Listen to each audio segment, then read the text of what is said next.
बोलिएगा सर कुछ। हेलो, ठीक है सर। क्लियर है? बाकी सब कुछ सही है ना? हम लगा के चालू हो जाएं? हाँ सर। ठीक हो।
Good evening to all of you. आवाज़ आ रही है मेरी? अंशिका, आवाज़ आ रही है मेरी? रिप्लाई करिए, बताइए।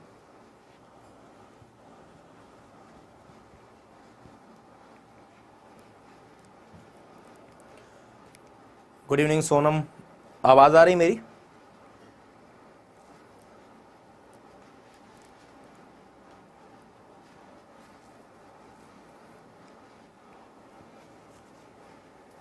उत्तर दें आप लोग, आवाज़ आ रही है? कोई दिक्कत तो नहीं किसी प्रकार की, ताकि हम लोग आज का सेशन शुरू कर पाएँ।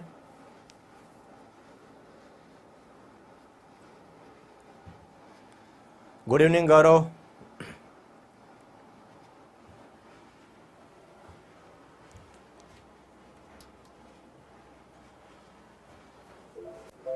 आ रही आवाज़, सोनम बता रही हैं आ रही। Good, very good.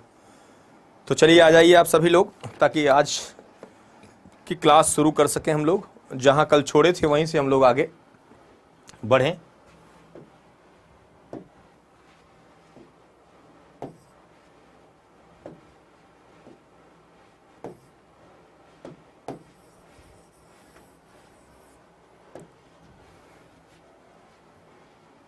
चलिए, voice is clear, that's good. चलिए, तो कल की क्लास में हम लोग नदियों को देख रहे थे। उसमें हम लोगों ने जो हिमालयी नदियां हैं या उत्तर भारत की जो नदियां हैं उसको देखा था, उसमें समझा था उनके बारे में। और उसके बाद फिर हम लोग प्रायद्वीपीय भारत की नदियों को देख रहे थे, ठीक है ना। और प्रायद्वीपीय भारत की नदियों में भी हम लोगों ने कुछ नदी तंत्र को, जैसे गोदावरी जो नदी तंत्र है, गोदावरी जो नदी तंत्र है उसको हम लोगों ने देखा था, ठीक। और गोदावरी के साथ साथ हम लोगों ने महानदी जो तंत्र है, महानदी तंत्र को भी देखा था। तो आज जो बची हुई हैं प्रायद्वीपीय भारत की जो प्रमुख नदियां हैं, प्रायद्वीपीय भारत की जो प्रमुख नदियां हैं, जिसमें कृष्णा है, बची है, कावेरी है, और उसके बाद पेन्नार और कुछ जो छोटी छोटी नदियां हैं उनके बारे में हम लोग देखेंगे, ठीक है ना। तो चलिए, महानदी और गोदावरी को हम लोग देख चुके हैं, नर्मदा, तापी और बाकी बची हुई हैं। तो अब उसी क्रम में आगे हम लोग कृष्णा को देखते हैं, ठीक है। क्या देखेंगे? कृष्णा नदी को देखते हैं, आइए।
ठीक है, चलिए तो आगे बढ़ते हैं। जो महत्वपूर्ण हमने कहा नदियां हैं उनको हम लोग देखते हैं।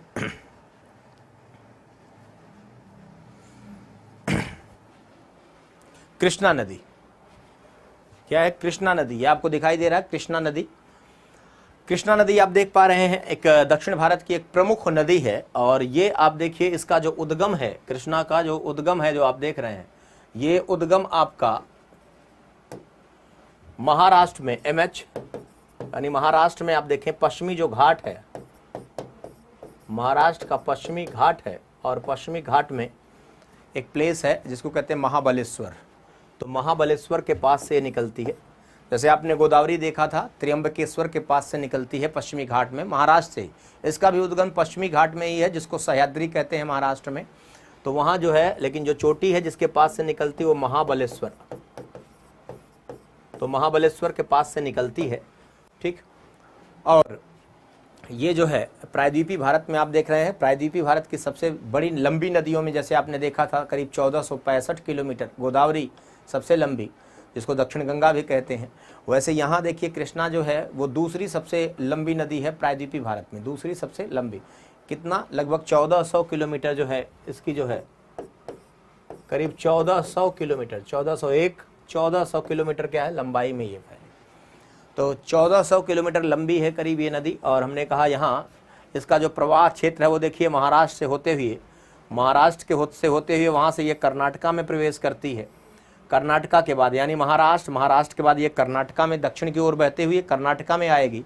और फिर यहाँ से आप देखिए पूरब की तरफ घूम कर, क्योंकि ये क्या है अनुवर्ती नदियाँ।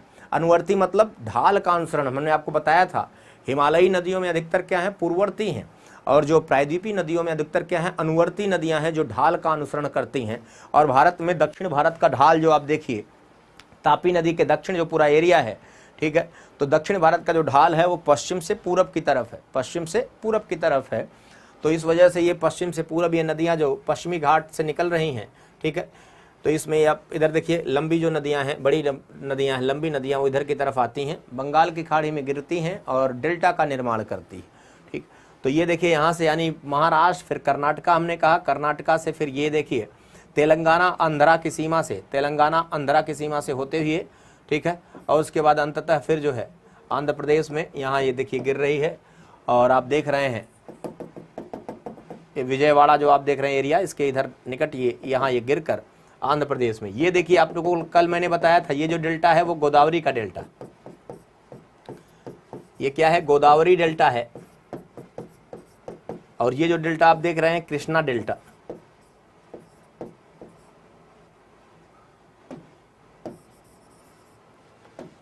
ये आपका कृष्णा डेल्टा है।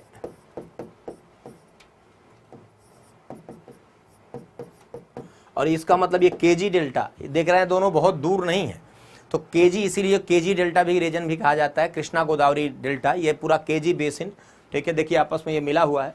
और इसी केजी यानी कृष्णा गोदावरी जो है, कृष्णा और गोदावरी डेल्टा के बीच में यहीं आप देखिए एक है कोलेरू झील है, कोलेरू, इसी के बीच में हमने कहा कोलेरू झील है जो पहले तट पर हुआ करती थी, ठीक है, खारे पानी की झील है कोलेरू लेक, पहले तट पर हुआ करती थी। अभी देखिए डेल्टा का विस्तार इतना हुआ है कि आंतरिक भाग में चली गई, ये अंदर की तरफ, यानी ये आप देखिए ये जो है आंतरिक भाग की तरफ ये चली गई, तो इसको भी आपको देखना ये कोलेरू लेक।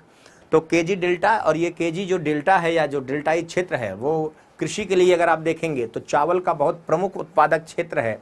और साथ साथ केजी जो बेसिन है, याद रखिएगा केजी जो बेसिन एरिया है, क्षेत्र है, वो क्या है, वो तेल और गैस का एक बहुत प्रचुर भंडार भी है, तेल और गैस का बहुत प्रचुर भंडार है यहाँ।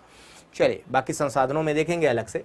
तो ये अब इसमें आप देख रहे हैं यानी इसका जो अपवाह है वो महाराष्ट्र, कर्नाटका, हमने कहा तेलंगाना, आंध्रा, इन सबसे संबंधित है। और करीब 1401 किलोमीटर, 1400 किलोमीटर की करीब ये लंबी नदी है जो महाबलेश्वर से निकलकर पश्चिमी घाट और यहाँ गिरती है, डेल्टा का निर्माण करती है। और इसकी बहुत सारी सहायक नदियाँ भी हैं, प्रमुख सहायक नदियाँ, जिसकी सहायक नदियों में आप देखिए जैसे यहाँ तुंगभद्रा इसी से है, कर्नाटक से एक नदी तुंगभद्रा, तुंगभद्रा रिजर्वायर भी है, तुंगभद्रा नदी आप देख पा रहे हैं, तुंगभद्रा, ठीक है, तुंगभद्रा इसी की सहायक है कृष्णा की। उसके अलावा आप देखिए बहुत सारी, जैसे देखिए भीमा, इधर ये आप देख रहे हैं ना, ये भीमा जो पुणे के इधर से निकल कर आती है पश्चिमी घाट से ही, तो भीमा, ठीक है, भीमा, ठीक है। इसमें और जो सहायक नदियां हैं वो घाट प्रभा, माल प्रभा। तो ध्यान दीजिएगा, हमने कहा इसकी सहायक नदियों में आप देखिए तुंगभद्रा,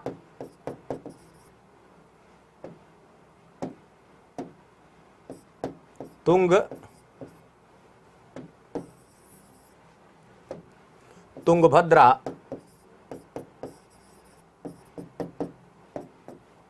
इधर आप देखिए भीमा, ठीक है, एक और है सीना, ठीक है। ये देखिए हैदराबाद जिसके तट पर है, देखिए ये भी इसी पर है, मूसी, इसी की सहायक है मूसी, ठीक है। इसके बाद घाट प्रभा,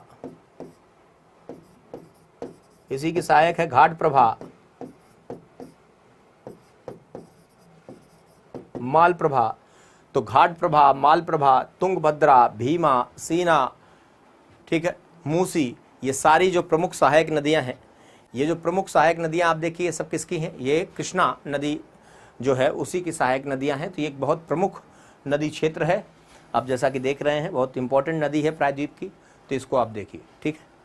चलिए अब इसके बाद जो है आगे बात करते हैं, जो कावेरी नदी है, कावेरी नदी की बात करते हैं। आइए कावेरी नदी की बात करेंगे। देख लिया आपने इसको? देखते चलिए, देखते चलिए।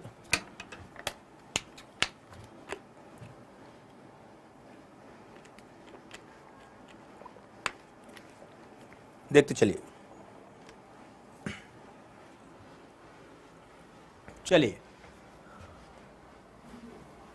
आइए आगे बढ़ते हैं और अब कावेरी की तरफ आते हैं।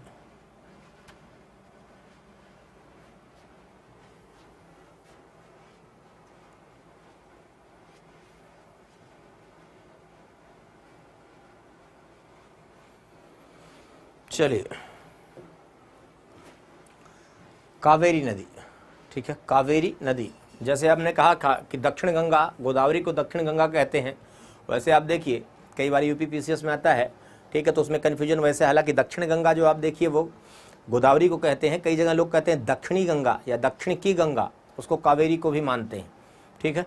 काफ़ी जो है पवित्र नदी है ये नदी जो है कावेरी, वो दक्षिण भारत में एक बहुत पवित्र नदी का दर्जा इसको प्राप्त है। जैसे उत्तर में आप गंगा कहते हैं पवित्रता के मामले में भागीरथी, वैसे ये एक पवित्र नदी का दर्जा इसको यहाँ प्राप्त है। कहाँ उद्गम होता है इस कावेरी का? कावेरी का उद्गम होता है कर्नाटक में ब्रह्मगिरी की पहाड़ियों से। कहाँ से होता है? कर्नाटक में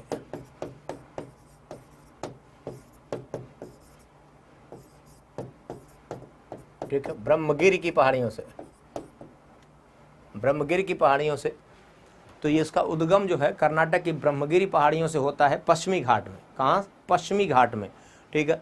और इसका जो अपवाह क्षेत्र है, क्योंकि इसकी बहुत सारी सहायक नदियाँ इधर देखिए केरल से भी संबंधित हैं, तो इसका अपवाह क्षेत्र वैसे कर्नाटका देखेंगे, मुख्य अपवाह है कर्नाटका। कर्नाटक से होते हुए जो मेट्टूर डैम आप देख रहे हैं, ये मेट्टूर डैम बना है तमिलनाडु में। तो कर्नाटका से होते हुए आप देखिए बेंगलुरु पठार, बेंगलुरु पठार से बहते हुए, बेंगलुरु पठार से बहते हुए आगे देखिए ये आएगी, और जब दक्षिण मुड़ती है तो तमिलनाडु में इसी पर मेट्टूर डैम बनाया गया है, मेट्टूर बांध का निर्माण किया गया है, ठीक है। इसके बाद आप आइए देखिए आगे ये बढ़ते हुए, फिर ये यहाँ से फिर ये घूमते हुए और देखिए एक लंबी दूरी तय करते हुए जाकर बंगाल की खाड़ी में, बे ऑफ बंगाल में गिरती है और कावेरी नदी का डेल्टा बनाती है। कावेरी नदी का जो डेल्टा है, वैसे तो आपको मैंने बताया पूरा पूर्वी तटीय क्षेत्र, पूरा पूर्वी तटीय क्षेत्र, क्योंकि वर्षा होती है पर्याप्त, ठीक है, नमी पर्याप्त रहती है, मृदा जो जलोढ़ मृदा है, जो आपका डेल्टाई क्षेत्र है वहाँ जलोढ़ प्रकार की मृदा है। तो पूरा पूर्वी तट जो है चावल की कृषि के लिए बहुत ही अनुकूल है।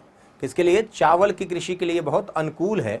लेकिन ये जो कावेरी वाला आप डेल्टा देखते हैं, यहाँ की उत्पादकता बहुत ज़्यादा, यहाँ चावल की उत्पादकता क्या है? बहुत ज़्यादा, बहुत कम क्षेत्र में, यानी प्रति हेक्टेयर उपज क्या है यहाँ पर हेक्टेयर यील्ड क्या है, वो बहुत ज़्यादा है, बहुत अधिक है। तो बहुत उपजाऊ है, इसको आप देख रहे हैं, यहाँ देख पा रहे हैं।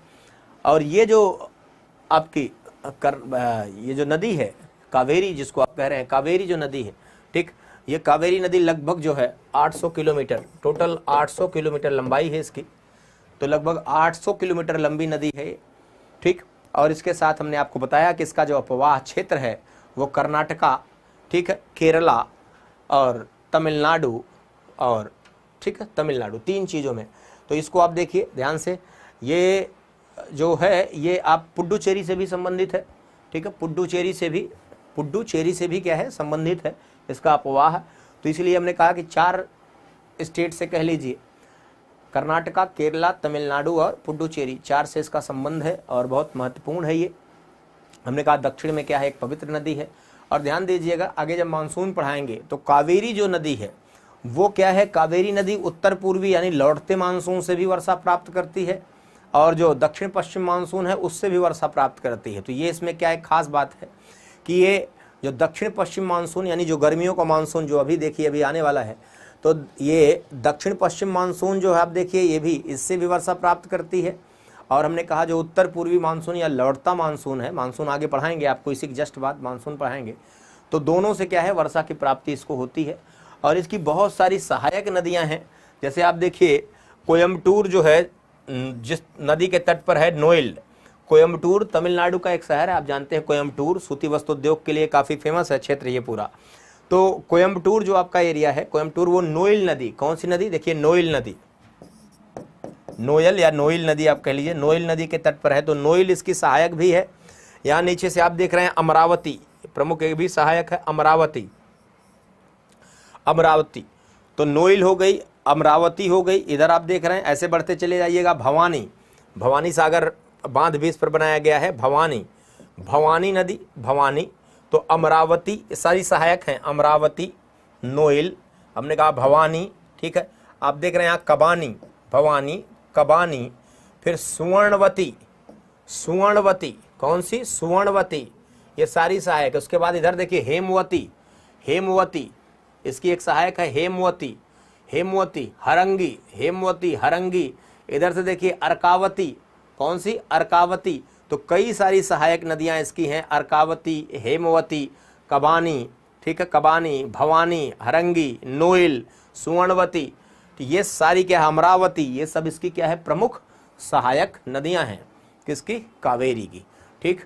तो ये प्रमुख नदी है जिसको आप देख रहे हैं, इसको ध्यान रखिएगा। चलिए अब आइए, हमने आपको पहले भी कहा कि जो बाकी जो जल विद्युत परियोजना है, बहुउद्देशीय परियोजनाएं हैं, उसको अलग से हम लोग देखेंगे क्योंकि पूरा एक अलग चार्ट रहेगा उसका।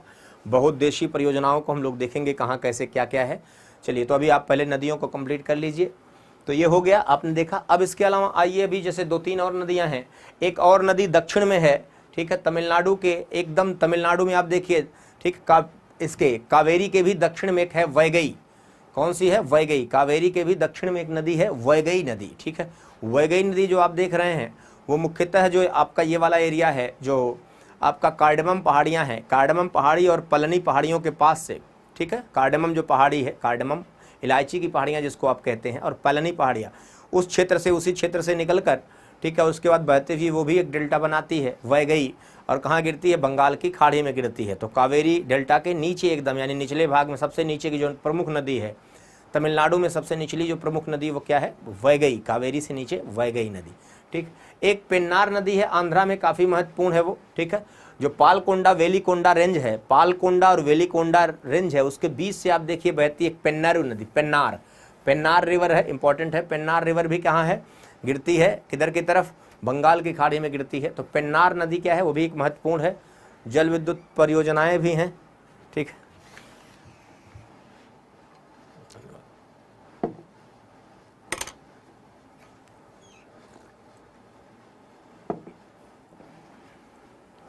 तो हमने कहा जल विद्युत परियोजना भी है, तो पेन्नार नदी जो है वो भी काफ़ी एक महत्वपूर्ण क्या है, नदी, पेन्नार, आंध्र प्रदेश। हमने कहा पालकोंडा वेलिकोंडा रेंज के आप देखेंगे बीच से, ठीक है, जो पूर्वी घाट क्षेत्र है, पूर्वी घाट क्षेत्र वहाँ से निकलकर और गिरती है आगे की तरफ जो है बंगाल की खाड़ी में गिरती है पेन्नार नदी। तो ये कुछ कई प्रमुख नदियाँ हुई। और इसके अलावा आप देखिए नर्मदा और तापी, 2 नदियाँ ऐसी हैं, देखिए अभी तक तो जो आपने पढ़ा बंगाल की खाड़ी में गिरती हैं वो सब अनुवर्ती नदियां ढाल के सहारे बहती हैं और डेल्टा का निर्माण करती हैं, ठीक है। डेल्टा आप पढ़ेंगे जब हम लोग भौतिक भूगोल पढ़ेंगे या विश्व का भूगोल पढ़ेंगे, तो डेल्टा ये है कि जब देखिए बहुत सारी उसकी सर्कमस्टेंसेस होती हैं। जैसे आप देखिए कि मान लीजिए एक आपको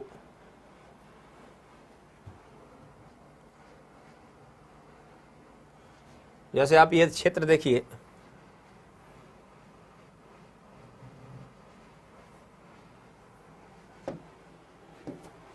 देखिए इधर जितनी चीज़ें हैं, ये देखिए लास्ट में जिसको वैगई आपसे बताए थे, यहाँ हमने कहा, यहाँ देखिए वैगई जो नदियाँ हैं, नदी है, ये देखिए पलनी पहाड़ी और इस से ये निकल कर वैगई नदी सीधे इसी मन्नार की खाड़ी में जो गल्फ ऑफ मन्नार है वहाँ गिरती है। ठीक है, पेन्नारू जिसको आपको बता रहे थे, ये देखिए ये पेन्नार नदी, ये देखिए पेन्नार, यहाँ से आप देखिए पेन्नार रिवर। ठीक है, बेंगलुरु पठार की तरफ से आती है नॉर्थ पेन्नार, फिर इधर पेन्नार से मुख्य पेन्नार। ठीक है, यहाँ से होते हुए आकर ये पालकोंडा और देखिए वेलिकोंडा, पालकोंडा वेलिकोंडा पहाड़ियों के बीच में बहती है पेन्नार नदी, महत्वपूर्ण नदी है। ठीक है, यहाँ जो बात कर रहे हैं हम लोग, देखिए डेल्टाई क्षेत्र, देखिए पूर्वी तटों पर डेल्टा बनता है। दो नदियाँ जो आप देखिए अभी जिसकी चर्चा करेंगे, यहाँ देखिए बैतूल के पठार से निकलती है तापी नदी, भ्रंश घाटी में बहती है, गल्फ ऑफ खंभात में गिरती है। और एक आप देखिए जो मैकाल रेंज के अमरकंटक से, मैकाल रेंज के अमरकंटक से एक नदी देखिए जो निकलती है इधर की तरफ, नर्मदा, जो सतपुड़ा और विंध्यन पहाड़ियों के बीच से बहती हुई, ये भी क्या है, गल्फ ऑफ मन्नार में गिरती। तो यहाँ जो देखिए जो इधर की तरफ आप देखिए जो ये आपका अरेबियन सी है, अरब सागर है, ये अरब सागर। तो यहाँ आप देखिए जो नदियां गिर रही हैं अरब सागर की तरफ, वो एस्चुरी बना रही हैं, ज्वरनदमुख का निर्माण कर रही हैं। जैसे आप देखिए यहाँ ज्वरनदमुख का निर्माण करेंगे। और इधर की तरफ आप देख रहे हैं जो नदियां गिर रही हैं, इधर डेल्टा का निर्माण कर रही है। डेल्टा एक त्रिभुज की तरह है, देखिए डेल्टा अक्षर है, जैसे मैथ का अक्षर होता है डेल्टा, उसके आकार में। तो उसका देखिए कारण ये है कि इधर जो गिर रही है, इधर देखिए ढाल खड़ा है, इधर क्या है ढाल खड़ा है। तो आप समझिएगा जैसे नदी जहां गिर रही है, जैसे मान लीजिए नदी है, तो नदी जब गिर रही है, तो नदी जब गिरे, मान लीजिए जैसे नदी आ रही है, गिर रही है, तो अगर नदी जो है अपने मुहाने पर लटकते हुए गिरे, क्यों, क्योंकि जो सागर तल है और नदी का जो मुहाना है उसमें काफ़ी अंतर है।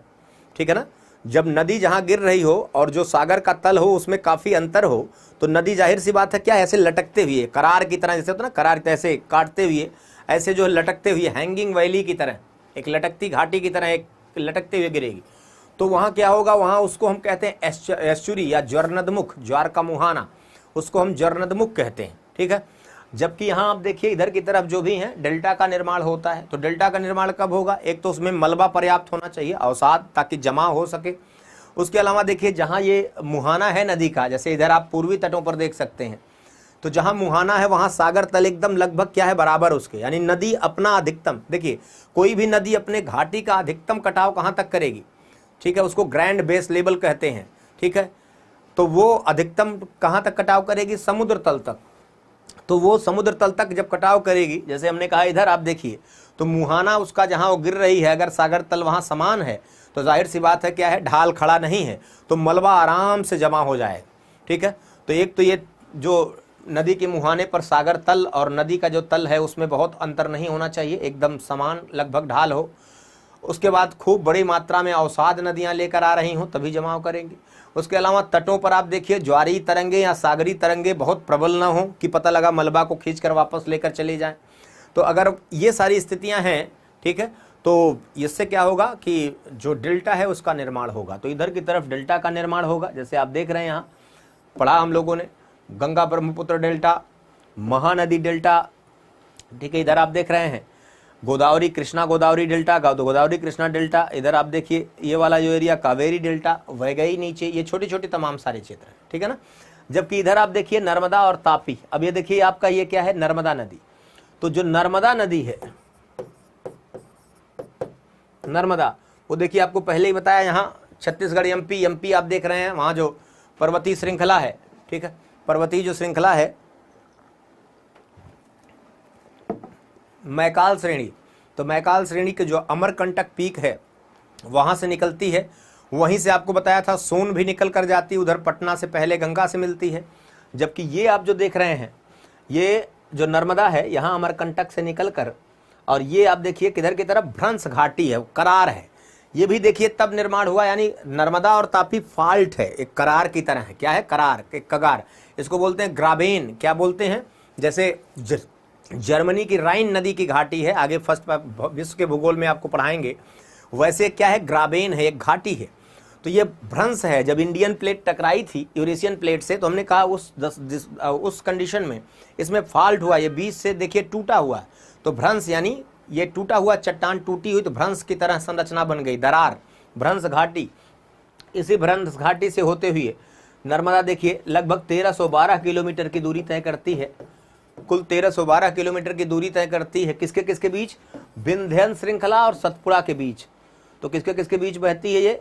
विंध्यन और सतपुड़ा, विंध्यन सतपुड़ा के बीच से बहती हुई, ठीक है। यहाँ आप देखिए ये भरूच के पास, भरूच जिसको आप कहते हैं गुजरात, भरूच के पास खंभात, गल्फ ऑफ खंभात या खंभात की खाड़ी में गिर जाती है, ठीक है, और ज्वरनदमुख या एस्चुरी का निर्माण करती है। तो ये आप देख रहे हैं। इसके साथ अब आप देखिए कि ये जो नदी के दोनों तरफ पर्वत हैं, हमने आपको बताया था कि ये कगार पर्वत भी कहे जाते हैं, भ्रंश पर्वत, ब्लॉक माउंटेन भी, लेकिन वास्तव में ये क्या है? वलित पर्वत हैं। इनका जो इनमें जो मटेरियल मिलता है वो समुद्री अवसादी दशा में, समुद्री दशा में निर्मित हुआ एक अवसादी चट्टान का उदाहरण है। लेकिन ऐसे देखिए देखने से क्या लगता है कि बीच में हमने कहा जैसे ग्राबेन की तरह घाटी, एक भ्रंश घाटी हो गई नर्मदा की, उसके एक तरफ विंध्यन पर्वत, दूसरी तरफ क्या हो गया? सतपुड़ा। तो ये एक ब्लॉक माउंटेन की तरह नजर आते हैं, बीच में घाटी नजर आती। ऐसे ही उदाहरण है, हमने कहा जर्मनी में जो राइन नदी है उसके एक तरफ, ठीक है, वासजस पर्वत है, ठीक है, फ्रांस का वासजस पर्वत, और एक तरफ जर्मनी का ब्लैक फॉरेस्ट पर्वत है। तो इसी प्रकार का उदाहरण वो भी है, लेकिन ये वलित पर्वत के उदाहरण हैं। चलिए आप देखेंगे ये चूंकि संगमरमर, यहाँ आप देखिए जबलपुर में आप जानते हैं, ठीक है, संगमरमर की चट्टानों से जब गुजरती है तो उसको काट कर धुआंधार जलप्रपात बनाती है, जो कि एक बहुत अच्छा दृश्य उत्पन्न करता है। और पर्यटन के लिए आप जानते हैं जो जलप्रपात हैं, वाटरफॉल हैं, जो ऊंचाई से जल गिरता है, तो वो बहुत ही आकर्षक दृश्य होता है। पर्यटन के लिए क्या है? महत्वपूर्ण क्षेत्र होते हैं। तो यहाँ हमने कहा जबलपुर के पास आप देखिए ये क्या करती? संगमरमर की चट्टानों को काटते हुए धुआंधार जलप्रपात का निर्माण करती है, तो बहुत ही अच्छा दृश्य उत्पन्न होता है। इधर हमने कहा तट पर जो भरूच है, इसी के तट पर यहाँ स्थित है, वहीं से गिरता है ये। तो ये आपका नर्मदा नदी के बारे में। इसके अलावा देखिए इधर आप आएंगे तो नर्मदा इस सतपुड़ा के दक्षिण, सतपुड़ा आपको बताया था, सतपुड़ा जो है गुजरात के राजपीपला की पहाड़ियों से शुरू होता है पश्चिम में, और इसकी सबसे ऊंची चोटी हमने बताया था आपको। ये देखिए महादेव जो हिल्स, जो धूपगढ़ है, महादेव पहाड़ियों में महादेव हिल्स में धूपगढ़, यही आगे मैकाल तक जाता है। यहीं से आप देखिए यही बैतूल का पठार है, एमपी में बैतूल का पठार, इसी सतपुड़ा के दक्षिण में लगा हुआ, इसी से लगा हुआ बैतूल का पठार। तो ये जो तापी है वो कहाँ से निकलती है? बैतूल पठार से निकलती है, बैतूल पठार। तापी नदी बैतूल पठार एमपी से निकलती है। और आप देखिए ये गाविलगढ़ जो हिल्स हैं, इसी के उत्तर से ये भी भ्रंश घाटी में बहते हुए, ठीक है, ये सूरत के पास, आप देखिए गुजरात में सूरत के पास गल्फ ऑफ खंभात या खंभात की खाड़ी में गिरकर और क्या निर्मित करती है? ये भी निर्मित करती है क्या? एस्चुरी या ज्वरनदमुख उत्पन्न करती है।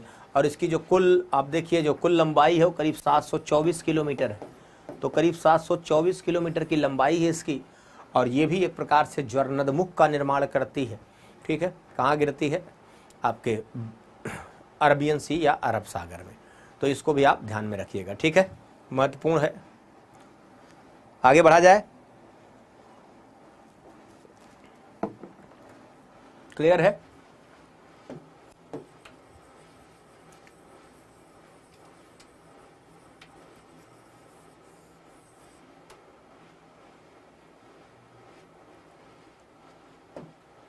ठीक है। ऐसे छोटी छोटी कुछ और नदियों में, जैसे हमने आपको बताया था यहाँ ब्राह्मणी और बैतरणी छोटा नागपुर पठार से निकलती हैं। आपको बताया था ब्राह्मणी और बैतरणी छोटा नागपुर पठार से हमने कहा निकलती हैं, और यहाँ आपको बताया था महानदी डेल्टा में आकर मिलती हैं। वैसे देखिए यहाँ क्या है, एक देखिए ये दामोदर नदी, दामोदर, ये भी भ्रंश घाटी में बहती है। तो आप देखिए छोटा नागपुर पठार से इधर हजारीबाग पठार के आसपास छोटा नागपुर पठार,